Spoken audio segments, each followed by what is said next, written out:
Hi guys, Rhi here. Welcome back to another episode of Real Talk with Rhi. Thank you so much for tuning in once again to the podcast. Now, a few weeks back, I did a podcast episode answering some questions that were sent in about autism. And thank you so much for all of your lovely messages about that episode. You can go back on the YouTube channel or on your podcast provider and check out that episode if you haven't seen or heard from it yet. And you just search Real Talk with Rhi if you're watching on YouTube, but this is on its very own YouTube channel now, so make sure you're subscribed over there so that you can catch all the new episodes. But really what happened after that episode was I had so many more questions, so many more questions sent in. So here it is. We're doing a follow-up episode, and to be honest, guys, I've got so many questions to get through. I will try and fit in as many as I can in this episode, but it might roll into yet another one. And to be honest, some of these questions, I could go so deep into them. Some of them might need an entire episode for themselves. So without further ado, we're going to just dive in to your questions, hopefully answer as many as possible. But very, very quickly before we do, I just need to remind you, I'm not a doctor, I'm not a health professional, I'm not an autism qualified expert. I am just a mum of 4 neurodivergent kids. So this is just me speaking from my own experience. You've got to remember that the diagnosis process is going to look slightly different where you are in the country, where you are in the world, how old your child is. And the difference can even come down to just the person you end up speaking to, whether they are super helpful or they're a roadblock, because everyone's experience is very, very different. So I just kind of wanted to put that out there.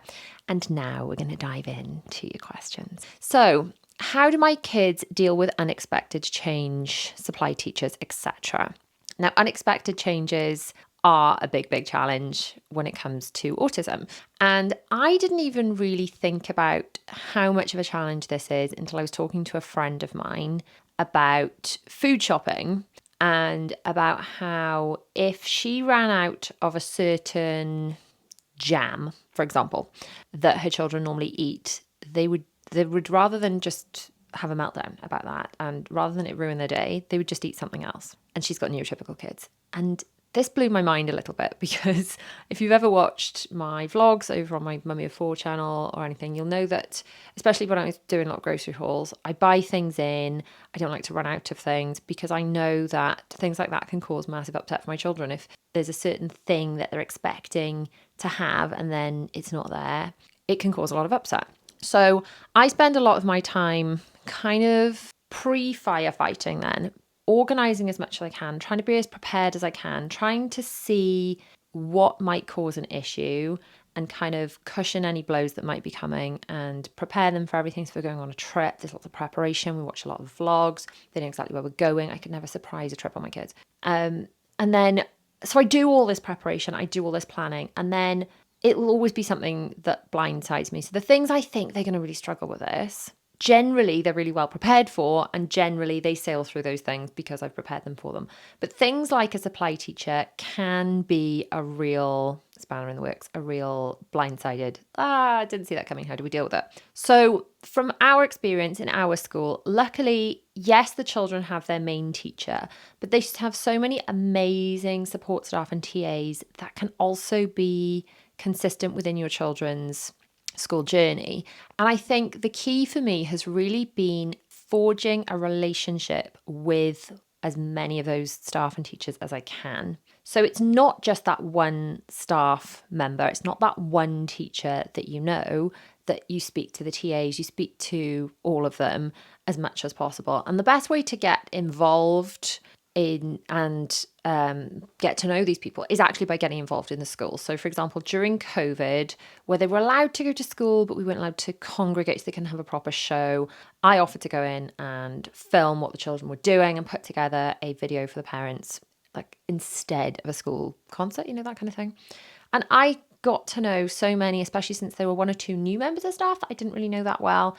I got to know them all so well through that experience. I really got to value exactly how hard these people work and how amazing they are with the children. And that's information and a relationship that you just cannot build at like a minute pick up and drop off, because let's face it, each teacher is dealing with 30 kids, 30 plus parents. It's not enough time to really forge as much of a relationship. And then parents' evening, what's that, once, twice a year? If those are the only time you see your child's teacher, you're not going to have enough of a relationship, and you're certainly not going to know all the support staff and people. So by making that extra effort to get to know the other people, then you know that your child has got these other people that's not just the teacher. So if the supply teacher has come in, then you know that there are other people that know your child, that know their needs, that know their routine. I would say that having things like a visual timetable for your child that is organised with your class teacher, that is handed over to the supply teacher, that's really, really important. And having plans in place, and having lots and lots of plans in place, and lots of consistency. If it is a supply teacher, I've got to be honest, especially when my children were a lot younger, and so I didn't know the school as well, especially when like Will was very small, I would feel the panic rising up inside of me when it was a supply teacher that wasn't going to be able to manage him and his needs, which were a lot more pronounced when he was little back then I did used to panic about that. And my go-to would be speaking to other members of staff and making sure that the people that knew him were there to support him, and also speaking to the supply teacher. And the frustrating thing you can find sometimes, I'm sure they don't mean anything by it, but sometimes when you get teachers come in that don't really know anything about your kids, and you're like, oh, you do realize they've got autism, they need this, and they're like, yeah, they're fine, it'll be fine. And you think, no, I'm not feeling heard right now. That can feel really, really frustrating. But I think you have to realise that obviously they're going into a brand new environment as well. Perhaps it's the first time they've taught there. It can be challenging for them as well because they're going into a brand new environment. One thing you will find that sometimes, I know with our school, they tend to use a lot of the same supply teachers. So although it might be a bit traumatic the first time, it's going to get easier and easier as those supply teachers keep coming back and your child forges a relationship with a new teacher as well. So that was a bit of a long-winded answer. But long story short, forge relationships with the school, and it does get easier. It really does get easier. They generally don't. The biggest thing I've got to say, my children surprise me with what they struggle with. It's always a surprise, and it's always things I don't see coming. And I think that's a lesson for me as much as for them. So how did I feel after my kids were diagnosed with autism?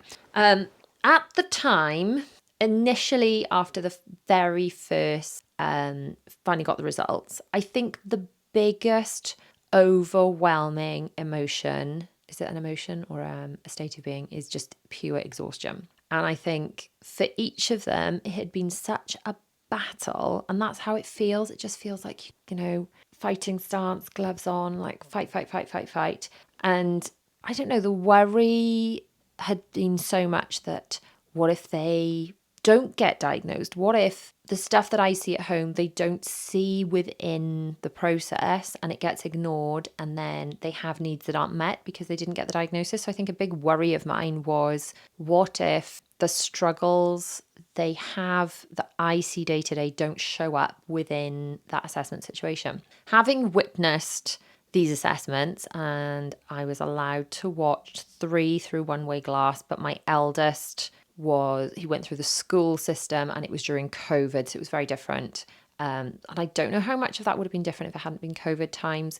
But long story short, I wasn't allowed to watch that, not through one-way glass or anything. And as it happens, my husband took him. He wasn't even allowed in the building at the time. It was funny. It was funny times. But I think having witnessed the little ones, at least, witnessed the assessment, it's so detailed. And it's so structured, and it's so like these people really know what they're doing. And it's such an in-depth and finely tuned process that I no longer worry. I mean, obviously it's not my place to worry now, it's already dealt with, but I no longer would worry about them missing things in that, because it's designed to show things up. It's not designed for the children to be upset ever. It's not designed to cause meltdowns, and none of my children found the process challenging, but it's designed to highlight where they struggle. So at the time I worried, I think, and so I had a lot of anxiety building up about what if they have these needs and they're not shown. So they do need a diagnosis, but they don't get a diagnosis. That was a big worry of mine. And then when we actually had the results, I think I was so just massively overwhelmed. I think the biggest thing is you don't want your child to struggle with anything in life. In an ideal world, you want your child to have a perfect life. That's why I say it's just in an ideal world, because it's just not realistic, because your children are going to struggle with something. Every child is going to struggle with something, but that's really hard to come to terms with as a parent. So every child's going to struggle with something, but you don't want them to. You want them to be wrapped in cotton wool. You never want them to get hurt. You don't want them to have a hurt feeling, a hurt body, a hurt mind. You don't want them to ever have anyone say anything mean to them. You want them to never get bullied and never struggle with anything and find everything easy, and for their lives to be perfect and to grow up and for all their dreams to come true.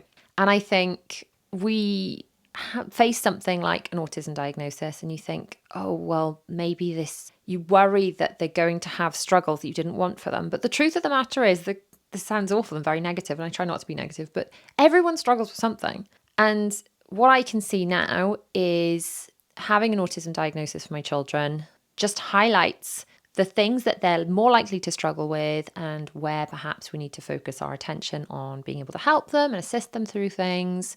And in some ways then they're going to be better equipped, having had this very focused help, definitely, than a lot of adults I know, to deal with challenges. Definitely.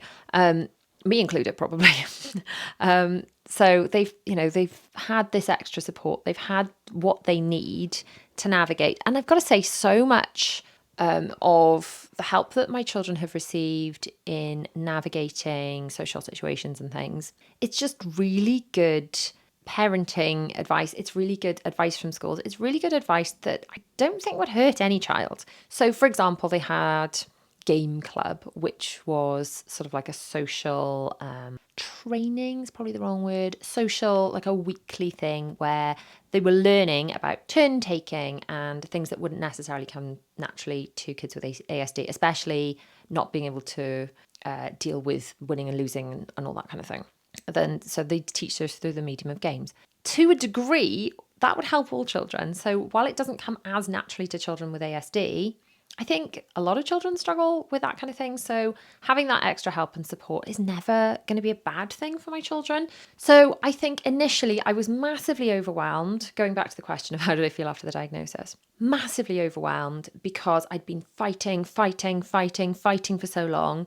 And it was partly relief that we'd got to the end of it, partly relief that the battle was over, partly sad because I was worried that they were going to have these struggles because I had not yet come to terms with the fact that actually it's fine. It doesn't change anything. It doesn't change who they are. It doesn't change anything. The only changes are positive ones, because it's like taking a personality quiz or knowing your learning style. Like some people learn better by reading. Some people learn better by listening. Some people learn better by doing. Or your love languages, how do you give and receive love? Do you give and receive love by acts of service or gifts or physical touch? And by understanding, I receive acts of love, my love language is this, my partner's is that, you can understand each other better.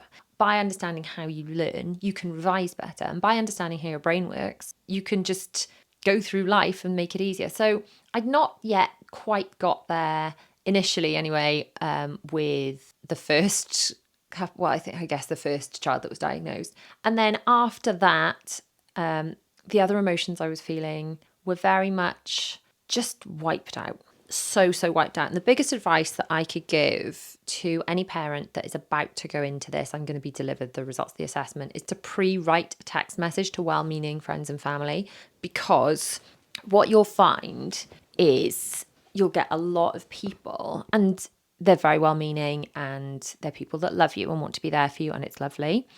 But you'll get a lot of people saying, how did it go? How did it go? How did it go? And it can be so overwhelming to have to answer each one of those questions and to have to say it over and over.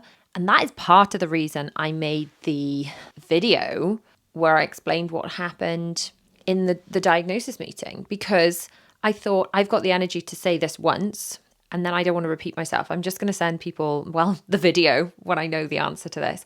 And to a degree, I would probably encourage you to go back and watch those videos. I will link the playlist below from my main channel. And that's my very raw reaction and how I was actually feeling at the time. because to a degree, I can't remember. That sounds mad, doesn't it? But I think it was traumatic, not because autism is a bad thing. It's not. It's literally just your brain works this way, my brain works whatever way, and everyone struggles with something, and these are your particular struggles, and these are my particular struggles, and whether you're neurotypical or you're neurodiverse, it just identifies where your strengths and weaknesses are. So, but it was traumatic in that it was this end of a fight, and it was just so draining. And I honestly just wanted to hide under the duvet afterwards and not speak to anyone. That's the truth of it. I just didn't want to speak to anyone. I was wiped out. And then after that, it's like the clouds lifted and everything got easier because the fight was over. We knew what we're dealing with. And I just felt better, just felt so much better. So I don't know if anyone else can relate to that. I hope that it's come across properly. I always worry in all of my videos, like, have I said that right? Have I explained myself properly? I hope no one's going to take offense by that. Because autism is not a bad thing. So saying that I was upset or whatever is no reflection on, and I know my children might watch videos one day or listen to this one day. I don't know, maybe. Hey kids in the future, what's it like there if you're listening? But I would say to them, autism obviously is not a bad thing. It's just part of who you are. It's just, I say this to them now, it's some people struggle with spelling. Some people struggle with maths. Some people struggle with reading. Some people struggle, like me, with being able to hold directions in their brains. Like my husband starts to say to me and give me directions to somewhere, or anyone. I hear you go down the street, you take a left, and then I totally zone out and hear blah, blah, blah, blah, blah, blah, blah, blah. And I end up saying that if it's someone that is not my husband, it's someone that's not really close to me, I have to pretend to listen and just really try and pretend to listen because I just can't hold it in my brain. And if it's my husband, I'm like, I don't even know why you're trying to tell me this. I'm going to follow this out now because I cannot process this information in my head. Some people struggle, like me again, spatial awareness, parallel parking. It's not something that comes naturally to me. And if someone is watching me, namely my husband, I totally forget how to do it. Everyone has their unique struggles. And when it's autism, it's a certain set of struggles, and being within that set of struggles, that's why it's called autism. That's just how I've explained it to my children. And that's how I understand it myself now.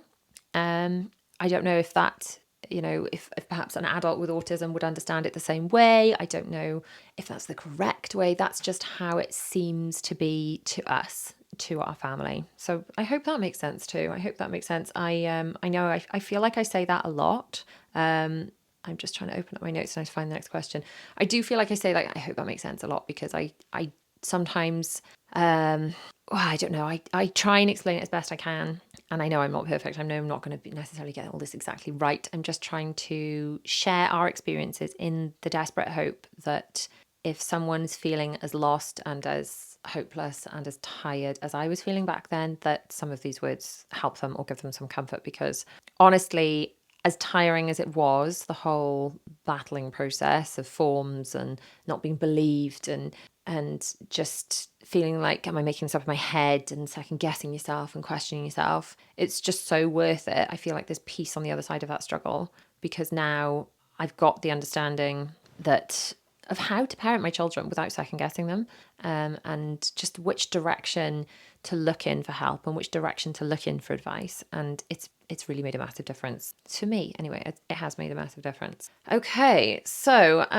this is definitely going to have to be a two-parter, isn't it? Because we're in like 2 questions in, and we've already been here for some time. So, do I have any specific plans when the kids are teenagers? For kids, teenagers, adults, etc.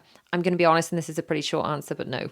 I feel like almost all of parenting is without a manual, and it's a little bit like a video game, and you feel like, yes, I've conquered that level. I finally know what I'm doing. Like, give me a baby or a toddler now, 4 kids in, and I'm like, I know what I'm doing. I finally feel like I kind of figured out that level, but then it's just new level, new devil. And everything is like that you struggle with on level one. It's like, oh, okay, I've got that. And then we're just on to the next thing. And then you like smash the boss at the end of the level, and then you're on to another one. And that's just parenting. That's just, you feel like, oh, well, we used to really struggle with food or whatever. And you think, yes, I've cracked that. And then they grow up, they get a little bit older, and their challenges are difficult and different. And then you smooth over those challenges, you finally tackle that, and then someone else throws a spanner in the works. And without sounding horribly negative, because that does sound horribly negative, that's how it is, but not in a bad way. It's a journey. That's how it is. And I don't think that's especially different, even if you're parenting neurotypical kids. Not that I would know, because it turns out all 4 of my children are neurodiverse. But I don't think it's massively different if you're parenting neurotypical kids. I still feel like parenting is a little bit new level, new devil, and you've got to kind of figure it out as you go along. And yes, there are things I have learnt with my children. I feel like my younger children will get a better version of being parented by me, because things you figure out, mistakes you make, you then wouldn't necessarily repeat. But equally, I'm sure they'll throw me new challenges. So having had, the 2 boys first, followed by 2 girls, I would imagine I'll find, I'll get Will through certain teen years and be like, right, okay, I think I know what I'm doing. And then the girls are going to throw me a curveball by being totally different kinds of teenagers. I'm absolutely sure of it. But that's fine. That's just how it is. And so no, long story short, I don't have any plans as such. But I'm always just open to learning. I learn new things every day. I do try and apply what I learn, and I try and share what I learn, just so that hopefully then something I say, something I word vomit out in one of these podcasts or videos, just helps someone in some way. I'm talking to younger me. Whenever I'm talking to you guys, I'm talking to younger me and just saying the stuff that I wish someone had told me, and hopefully some of that stuff helps you. Okay, so how to deal with meltdowns when you're out. What helps? Right. The first thing you've got to realize is that nobody else is as bothered as you think. Even people you think are giving judgy looks or whatever are probably just thinking, thank God that's not my kid today. That's one thing. It's a big mindset thing of dropping the embarrassment, because it's not embarrassment about how your children are behaving. It's embarrassment of thinking about other people's perception of your parenting, which I think is a large part of it. So that's one thing, just sort of kind of getting over yourself and getting over your fear of being judged is a big one. It's something we all work on all the time, myself included. Not necessarily there yet, but working on it. The next one I would say is preparation. Preparation prevents something else with alliteration on it. Preparation is more likely to prevent meltdowns. So by knowing where you are going, by preempting all of the things you're going to have to deal with, by showing your children and understanding where they're going, by having a pre-packed bag with them of things. Like when we go to Disney, for example, I find that before we went the first time, we watched a lot of vlogs and things to anticipate what it was going to be like, so I could prepare for which rides they're going to be tall enough for, prepare the children for what to expect, and prepare myself for what I needed to pack for them, all that kind of stuff, and to really make sure that you've prepared for all eventualities. I was never in the brownies or the girl guides, but I feel like they kind of be prepared sort of slogans and mottos and things kind of fit in. But I would imagine that's pretty similar for neurotypical kids as well. Obviously, I'm no expert in that I haven't parented any neurotypical kids, but I would imagine being prepared generally when out and about with kids is always going to help. But having the things they need. So there's certain meltdowns you can avoid, aren't there, by making sure they've got the right shoes when they're out walking so they're not hurting, and making sure you've got spares and backups and wipes if your children don't like dirty hands, and snacks so they're not hungry, and drinks so they're not thirsty, and all those things. And again, why people are like, why are your children carrying bags? What are they carrying in them? They're carrying the things that they want with them that make them feel confident and comfortable being out and about. And that means that makes their day go a lot smoother. Then it's well worth having those things. But ultimately, as I said earlier, you can always get thrown a curveball. So you can't predict everything. You can't protect your children from every meltdown, and you can't protect yourself from every meltdown.